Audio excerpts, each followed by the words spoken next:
All right. Connor McDavid.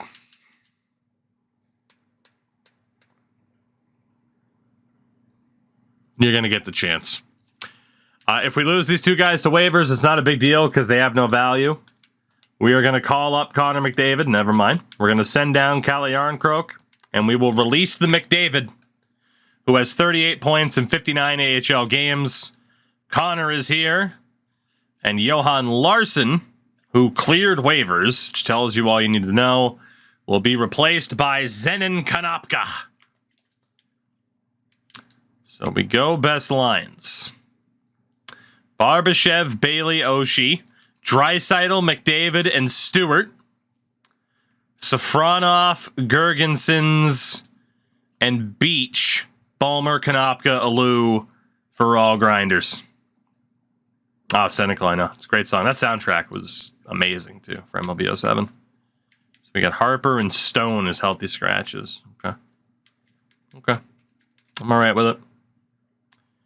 And then Walser, Myers, McNabb, McAllister, Zadorov, Gauthier, Leduc. We can leave that. We'll reunite Walser and Myers. It's fine. In the AHL, who do we need to get back into the lineup? Beaverson for Wah. Schofield can be out for one Colby Cave. And then Lego can be out for Tolpico. And then Nick Baptiste can be in for Bobby Robbins. Defensively, Biega can stay in. Karan will be replaced by Musselwhite. And bump up Henriksen and Lukowicz. There we go. The goalies are Whitney and OJ. All right. Both teams are still looking pretty good then. Not too many complaints. A lot of grit on that fourth line. Connor McDavid's here, reunited with Leon Draisaitl. I'm all right with this. So 27, 23, and 11. Will the Sabres sneak into the playoffs? We still haven't had our first taste of playoff action in this run. We have been close, including being the first team out. But, you know, we've been close. By the way, we talked about the Oilers earlier and how they're bad. And I like this player a lot. But I was talking about before how he was even traded, how he wasn't quite what he used to be. This was the stat card from Oilers, Minnesota. Shout out to Matthias Ekholm, who had an absolutely abysmal game defensively. And again, noted bottom sixers, Adam Ernie and Derek Ryan. You got McLeod and Brown down there. It's just Draisaitl with literally no negative impact whatsoever. And then a lot of people where it's just like, what are we going to do? So, yeah, God, I feel bad for Oilers fans because, again, Ken Holland needs to go. He is not him. Ken Holland has not been him for a really, really long time. And it is going to be a shame if a high potential possibility such as McDavid and Draisaitl not winning a title in Edmonton, it's going to be a shame if that happens. That'll be viewed as one of the biggest hockey what-ifs ever and one of the biggest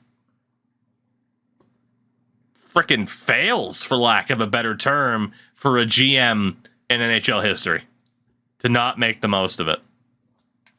Again, I'm not taking away from what Ken Holland accomplished in Detroit, but he just has not had it. And genuinely, how much better has he actually been than Peter Chiarelli? Genuinely. Look at the moves. Look at where the team's gone. If he's been better, which most people say that he will be, how much better has he actually been, though? Because if he is better, it's not a significant gap between him and Chiarelli. Not at all. So, My Ken Holland hate will continue. It's like the Mariners fucking up Felix and Ichiro. It's worse, though. The only modern thing that compares to it is the freaking Angels not making the most of Ohtani and Trout. Like, you're literally talking about the best player in the league and a guy who could easily be considered the second best player in the league on the same team. And you can't win? You can't even get close? You haven't even made a final? I mean, it is true. I mean, Oilers at least have made the playoffs more consistently, but like, Jesus Christ. It's crazy to me. It's absolutely crazy. I know Felix pitched in a playoff game, but Felix Hernandez cannot be comparable to Connor McDavid or Leon Draisaitl. He was a really, really, really, really, really good player. He could not retire at age 27 and be inducted into the Hall of Fame like Connor McDavid can, and arguably like Leon Draisaitl can. That's just a fact. I love King Felix. Trust me, the Mariners are essentially my second team. I used to stay up too late on school nights to watch the Mariners play because I loved Ichiro. I always joke that Richie Sexson is one of my favorite players of all time for no reason, because he is. But, you know. All right. In terms of playoffs, 74 points. There's no shot in hell that we make it. Yeah, we're not going to make the playoffs this year. San Jose does have our first round pick, though, so that might come back to haunt me. We were significantly worse than I thought we were going to be. So, you know, I feel like it's harder to screw up than not. Who was the last dynamic duo to fail? Ovi and Backstrom are the last, and they got it. The last dynamic duo to fail. In a hockey sense? I'm trying to think. Because it feels like more often than not, Thornton and Marlowe. Yeah, Thornton and Marlowe is a good shout. You know, but the Sharks at least made it to a cup final. You know, they just happened to run into Pittsburgh. The Sedins as well, at least made it to a cup final. You know, the Oilers haven't been able to put the talent around McDavid or Draisaitl to even be able to do it. Spezza and Alfie, the Sens made the cup final in 07. Solani and Koivu, I don't think you can put Koivu in that category. With an ancient Solani at the time as a dynamic duo. I don't think you can do that. There's levels to the term dynamic duo. They were just a duo. Let's be honest here. So, and again, I will always say this too. I'm not rooting for the Oilers to fail. Because the best thing that could happen for the frickin' sport right now is McDavid in the Stanley Cup final. That is a fact. It just doesn't look like it's going to happen anytime soon. So, you know. Lindros and Leclerc. Flyers made the finals with those two, though. Again, the Oilers haven't even gotten all that close. All right. 35, 34, and 13. So what happens when we take time to shit on the Oilers? We miss the playoffs. Go figure. We know our point total wasn't that great. I have immense regrets getting rid of my first round pick. I get for being aggressive. That's why I never trade for first round picks before the deadline. The first time I do, I blew it. But taking a look at the team, good season for Tyson Bailey. He has turned into a legitimate number one center. Oshie worked really, really well with him. Draisaitl had 57 points. McDavid had 12 points in 21 games since getting called up. That's not too bad. Safronov, 37 points. And then again, the drop-off for the bottom six was not great. Was not great. But we also don't expect to get much offense out of them. Defensively, Myers led the way in terms of points because we got rid of who was our favorite Finn. No points in 21 games for Gauthier Leduc as an OFD. You hate to see it. And then in goal, Williams had a 278 with a 908 save percentage, only a 904 for Makarov. So yeah, our goaltending wasn't quite what we needed it to be this season, and the playoff drought will continue, at least for now. 95 points for Steven Stamkos. He led the NHL. He had 85 for Nikita Filatov, Zach Parise, and Jonathan Drouin. And he also had Ty Bailey and Matthew Santos, all at least over 80. Obviously, Kane, noted Pittsburgh Penguin, and Nikita Kucherov up there too. So clearly Tampa has Drouin, Stamkos, and Kucherov, which is insane. I actually want to take a look at top goal scorers. 40 for Santos and the RFA, Jesse Mankkinen. And if it wasn't an RFA, we totally would have grabbed him too. TJ Oshie, though, third in the league in goals. Then you had Drouin and Alexander Ovechkin on 35. Not bad. In terms of the defenders, 59 points for Chris Letang. Carlson was second best at 49. Then you had Fedor Tootin, David Rundblad, who's a 90. Jesus Christ. Duncan Keith and TJ Brody. Whew. In goal, the worst goalie, Philippe Cataret, 62 overall. Again, this problem's been in the game for a long fucking time. In case you were wondering why I complain about it. Best goals against average, I mean, Bobrovsky, Anders Lindback, and Carey Price all under a 2.0. The winningest goalie was Leonard with 31 wins in 53 games. Save percentage king, Bobrovsky, Lindback, and Price were the top three. And in terms of shutouts, it's 8 for Bobrovsky, Varlamov, Rinne, Lettinen, and Marc-Andre Fleury. Also, Tony Escalina. For the rookies, Leon Draisaitl led in points. Let's go. Teemu Pukkanen is up there. Andre Kopta. Sasha Barkov, who had a picture in this game. Robinson Umberger, the former first overall pick. And again, that's why I was willing to trade for the Sharks first pick, because it's like, well, they were just bad. They weren't that bad. You also had Ty Ratty over 40 points. Aaron Ekblad, Vladimir Safronov. In terms of goalies, quite a few goalies played a bit this season. Patrick Bartosak, David Layton, Johan Gustafsson, Eetu Lorakainen, and Mark Visentin all got a pretty good amount of games. So, no guarantee of a Calder for Leon Draisaitl, although it would be nice. And again, our season is over a little bit more quickly than expected as we're trying to get that max amateur scout. If we can get him. How many years have I been streaming now? God, like 6? I think it's 6. It's over 6 now. It's ridiculous. It's been a long time. I don't know how. I don't know how it's been 6 years, but yeah, it's been a long time. And what, I started up on YouTube a year before? 2 years before? Something like that, somewhere in between. So 25 years was still the maximum. Yeah, too long, I agree. I am past my expiration date, let me tell you. Hold on. The Schneider cut dropped. The Bruins game stat card as they shut out Chicago 3-0 tonight, baby. Matt Patra, worst defensive player on the team, but baby, he puts up points. And also, I know it's Chicago. Look at Pavel Zacha, Morgan Geekie, and Charlie Coyle. What the fuck? Who would have thought they'd actually have a decent start to the season? I love it. I love it. I love it. I love it. I love it. I love it. You'd love to see it. The Bruins' depth has actually been decent so far, which is nice. But again, I had talked about this on the most recent episode of the podcast too. Like, the Bruins have a more difficult end of October and November than they've had at the start of this season. But if they're going to play bad teams, you still want them to beat bad teams. And so far, they haven't gotten caught, which is the best part. McSpanky, what's going on? I have been well. How are you? We are trying to turn the Sabres around faster than the real-life Sabres. But in fairness, the Sabres haven't made the playoffs yet in real life either. So I might be okay. Give it time. I'm just trying to walk through this fucking... Give time. Catfish, thank you very much for the follow. Welcome in.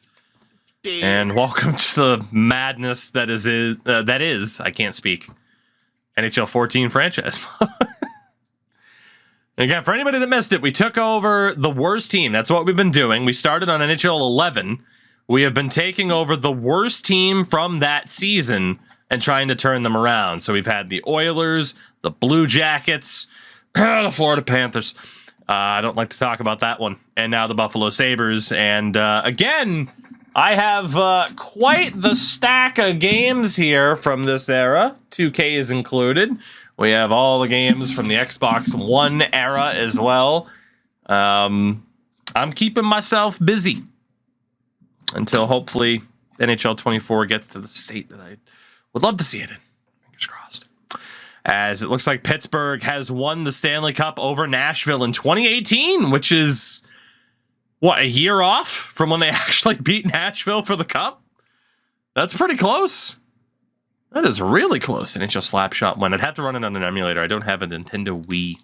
So, indeed, the Pittsburgh Penguins, your Stanley Cup champions in 2017-18. Of course, no Vegas Golden Knights. Taxkey, 66 months. You beautiful man. You beautiful, beautiful man. We love you. How about those Bills, brother? I still can't get over the fact that the Bills lost to the Patriots. I can't get over it. Imagine how miserable it is to be a Bills fan, to see the Patriots win for just the second time and the Patriots quarterback hit the gritty in the end zone. Ugh. Oh, God. That had to have been a miserable, miserable experience. Enjoy being in the basement forever with no quarterback. I will. I will, damn it. I will. Oh, God. And when the Patriots go 2-15, I'll say, yeah, but remember the gritty. All right, let's take a look at the playoff stats. We know the Penguins won the Stanley Cup.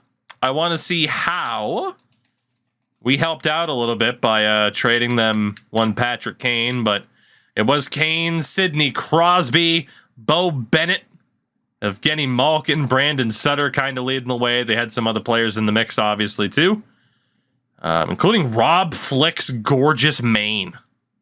I am jealous, sir. Pretty sure he eventually shaved his head bald. For the goalies, it's Marc-Andre Fleury. I mean, come on. It's Marc-Andre Fleury. You can't be surprised. In terms of the award winners for this season, again, the Penguins win the Cup. It's gone back and forth between Eastern and Western Conference teams. The Lightning won the President's Trophy, but it did not matter. The Art Ross goes to Steven Stamkos. Again, he killed it this year. He also won the Hart, back-to-back Hart trophies, no less, for Stammer. The Norris to Chris Letang, 4 different winners in as many years. The Lady Bing goes to Stammer. The Calder, let's go. We finally got one. Leon Draisaitl survives some pretty tough competition, and Draisaitl wins the Calder. Let's go. Conn Smythe to Marc-Andre Fleury, which is good. And yeah, it's the first time in like 4 years Tampa didn't have the Calder winner, which is nuts. The Vezina to Sergei Bobrovsky, despite just like 38 games played. He and Dansk also won the Jennings. Dude, they have Dansk and Bobrovsky, and Oscar Dansk turns into a monster in this game. The Selke Trophy to Jonathan Taves. The Ted Lindsay to Steven Stamkos. And the Rocket Richard, a tie with Jesse Monkinen and Matthew Santos. In the AHL, we have the MVP of the playoffs, goaltender Magnus Hellberg for the Milwaukee Admirals. 4 straight years it's been a goalie, if not 5 now. The best goaltender was Jordan Binnington for the Chicago Wolves. The best defenseman, Philip Larson, the Abbotsford Heat. The top rookie, Reed Boucher. Top goal scorer was Reed Boucher. And league MVP, Nino Niederreiter of the Abbotsford Heat as well. So apparently a pretty good season for Abbotsford. And also the Sollenberger to Valtteri Verkunen, who we let go of. He goes down to the AHL and puts up the most points in the league. So there you go. There you go. That is another season in the books. We look ahead to yet another draft here. And again, it wasn't quite the step forward that we wanted to take this season, but I do think we are in a good spot to really kind of break out with the young talent that we have. It's just stay the course. We'll get to where we're going. So we're being told to watch out for Philip Blank, George Benbridge, Terrence Lowe, Ben Kunitz, and Henrik Cole. Have I tried 24 after the patch? Yeah, I played 2 games and turned it off. So, unfortunately, it's still not quite what I'm looking for in a hockey game experience. It is what it is, unfortunately. A lot of different retirements, obviously, in real life. All these guys are gone anyway. So, amazing you didn't install. Well, I'm going to keep it installed for the sake of looking at stuff with patches, roster updates, and hoping to see that things have gotten better. Not giving up on it. I'm just saddened by it. But we're not going to be saddened by this draft. Did the Sharks trade the pick? I have no idea who had our original draft pick because the Sharks traded it. So I have no clue what pick would have been ours. But we have picks number 18 and 27. Not too bad. Jordan 2, 2 and a third go to Carolina for Alex Jowick and Mitchell Friesen. Fair enough. We do get a trade offer from Columbus.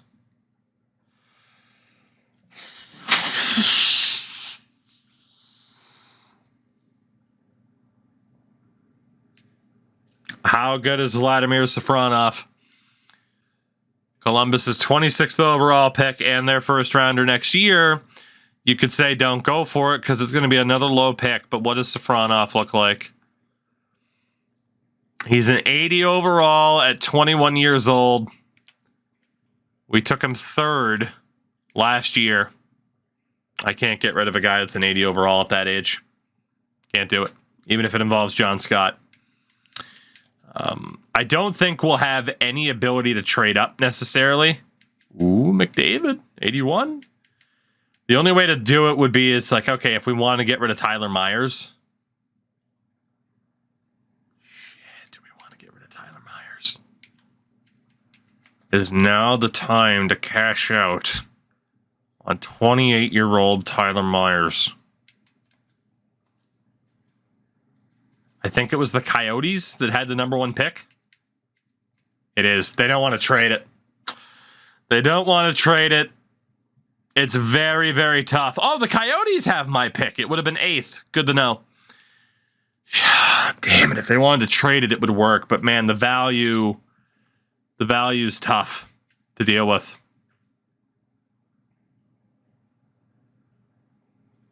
I'm going to hold off. I'm going to keep Tyler Myers for now until we see how the rest of our defense pans out.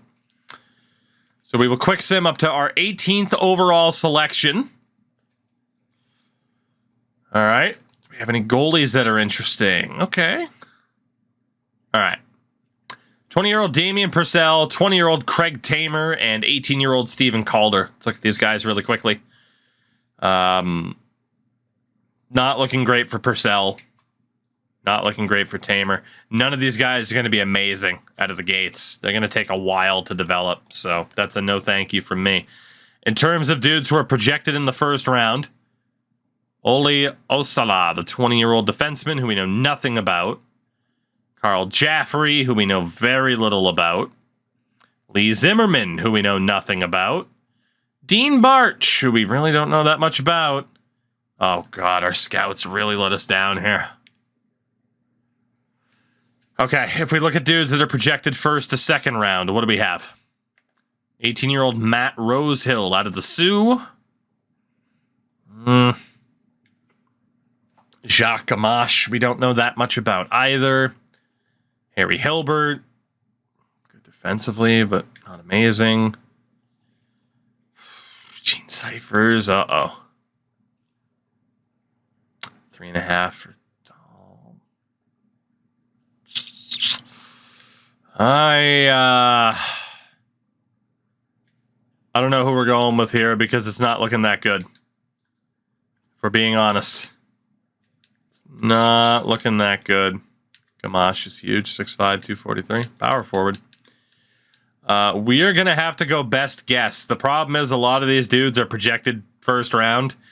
We're going to go for Dean Barch. It's another defenseman, but obviously if we're thinking about moving Myers, we need to kind of take as many defenders as we can. But 3-star that we know of, it's going to be Dean Barch. And hopefully it looks a little bit better for us here at pick number 27, where we'll start looking at dudes that are projected in the second round, including Graham Beardsmore and Spencer Lifferton. 5-star athletic category for Lifferton, but he's a bit undersized. We don't know anything about Beardsmore. Damn. It's a good name, though. So in terms of second rounders, we got a lot of dudes to look at. A lot. Sandy McLean. You're huge, but that's about it. Shannon Spina, nothing to go off of. Alan Sakic. Miroslav Vanek is not a good player. Fred Grant. I mean, Spike Hoffel. He's not awful, but he's also not great. Sorry for that pun. Ed Hope, Joe Perez, Jimmy Norton. This is not looking as promising as I was hoping. I thought, how can you get better scouting? One, by doing it yourself most of the time. And two, by upgrading your scout, which takes time.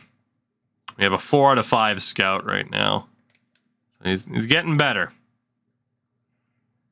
3.5 defense. Jose Tofi. Have you been to any different NHL? I actually haven't. I've only been to TD Garden. I have technically been inside the Canucks stadium. Was it? I can't remember. It's Rogers Arena, isn't it? I've been to the Canucks team shop, but haven't seen a game there because both times I've been to Vancouver, they haven't been playing. So that's a bummer. Ooh, Rodney Boland. Big defenseman. Okay, he's the guy so far. Big risk player, but what we know of him, he's the guy that we're looking at here. So we'll mark down Rodney Boland as someone to keep an eye on. Pavlianov, Joey McIntyre. Stephen Fallon.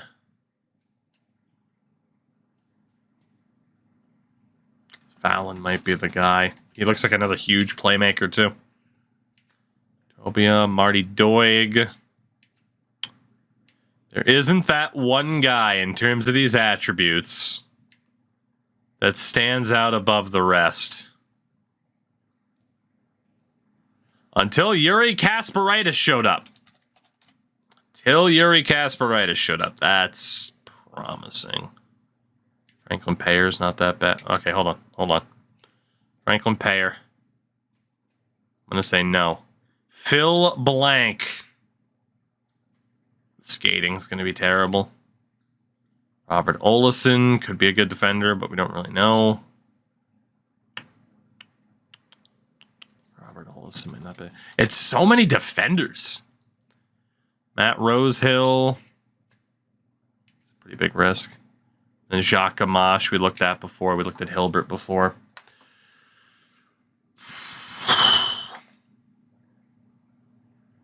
I mean, Hilbert did have that potentially decent... Honestly, Harry Hilbert might be the guy.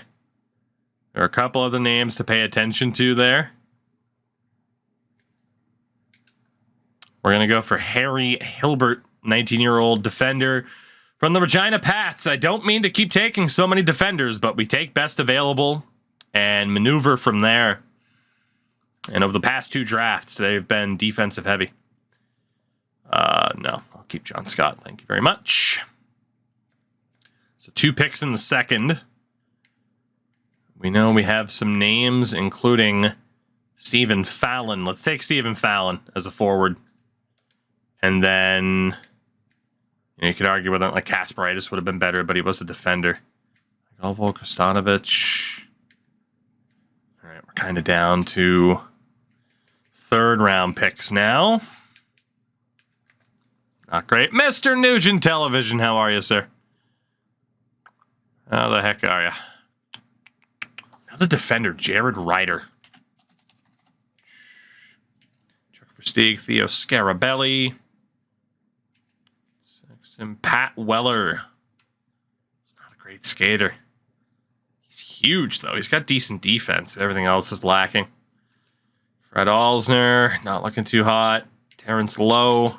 Dude, there's some big boys not too bad around at any point if you feel like gaming. Here to watch the franchise. I'd be more likely to want to play FIFA than NHL. I mean, I could play NHL. I know people want to play it. I would just run around and hip check people with the gigantic enforcer to have fun, because that's the only way for me to have fun with that game right now. So I'll just give that heads up. All right. Well, we can take a risk on some players. I prefer FIFA as well. Duly noted. Duly noted. No issue with that. I think at this point, hip check isn't fixed. Nope. Aiming for the next patch, the word was. 18-year-old enforcer Ed Hope. Second to third round. Do you have an 18-year-old player, a sniper named Fred Grant? Let's go for Fred Grant. We're just going to hope for the best at this point. Our scout did not give us too much information to really go off of. I don't think this is going to be one of our better drafts. Shout out to the weed man, by the way. Barbashev for Edward Hughes. Absolutely not. That guy's terrible. That guy is terrible. Round number 4. The Washington Capitals calling. Chris Stewart and Leon Draisaitl for Braden Holtby. No, I am not trading noted Calder winner Leon Draisaitl. Jonathan Foote. What do we have in the 4th to 5th round here? There aren't too many guys that we know too much about. So, will there be any sort of information to go off of? Well, as a big offensive defenseman, we're taking Jonathan Foote, our headcanon. He's going to be another son of Adam Foote. Rangers are calling in round 5. McAllister and Scott. I don't need another goalie. And I do want McAllister. He's been pretty good. It's kind of funny how you're from the U.S., but you like a Canadian team. I don't. I'm a Bruins fan. All right. Let's see. I think at this point, we might have to just start sorting by known potential. I'm a fan of John Scott. I'm a fan of the moment that he had. All right, what do we got here? Miroslav Sorokins. Never a bad idea to take a Sorokin, is it? 6'5" at 18 years old. Warren Pickard's not looking that bad. Joe Albert, Magnuson, Terry Lee. How many other dudes do we actually know anything about? Man, that athletic category, though, for a 19-year-old 6'6" goalie. Jesus. Defenders. Anybody left? Because we can easily start going off the board. We got Daryl Tubert. It's not too bad, but not amazing. Tyson Larson.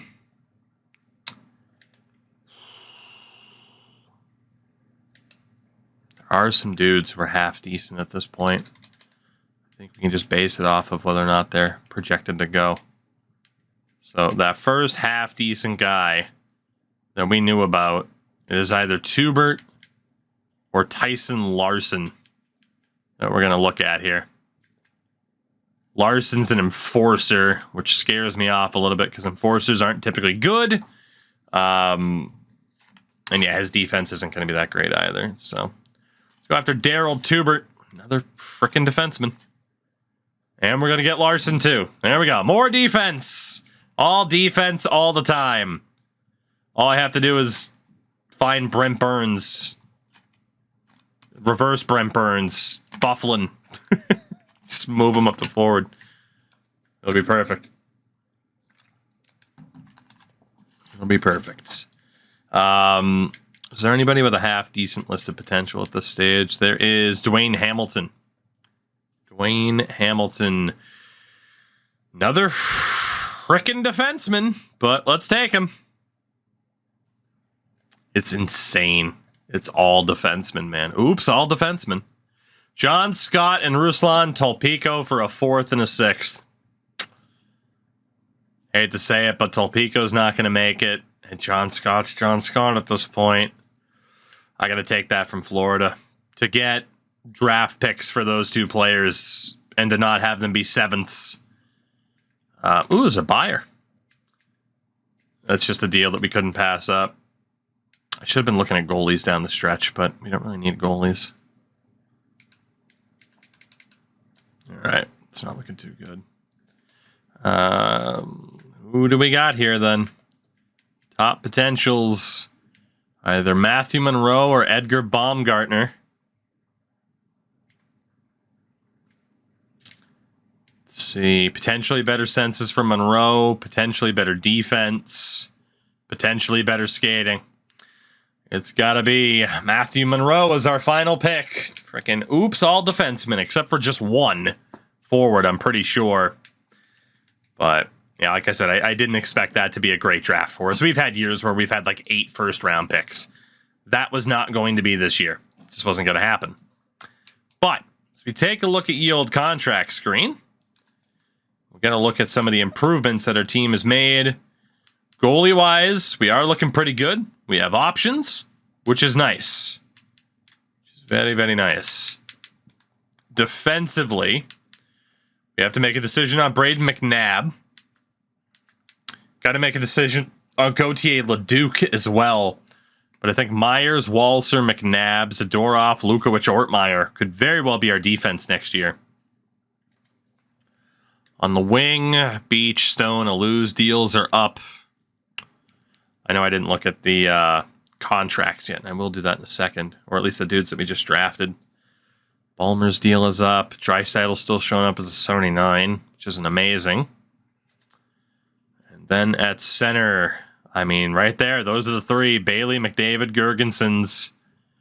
The centers that I hope will carry us into the future. I hope. But if we take a look and sort by age...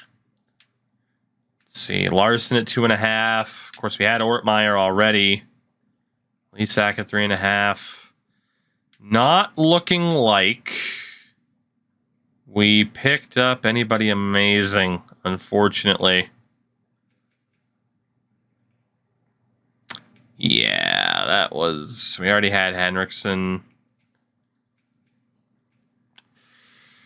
Yep, that was as bad of a draft as I expected it to be. I don't see any kind of game changers there for us whatsoever. But the good news is the rest of the team is still looking pretty good. And when you have talent like this, the high-end talent at the top to try to build around, good things could happen. And we have Draisaitl and McDavid. It's hilarious.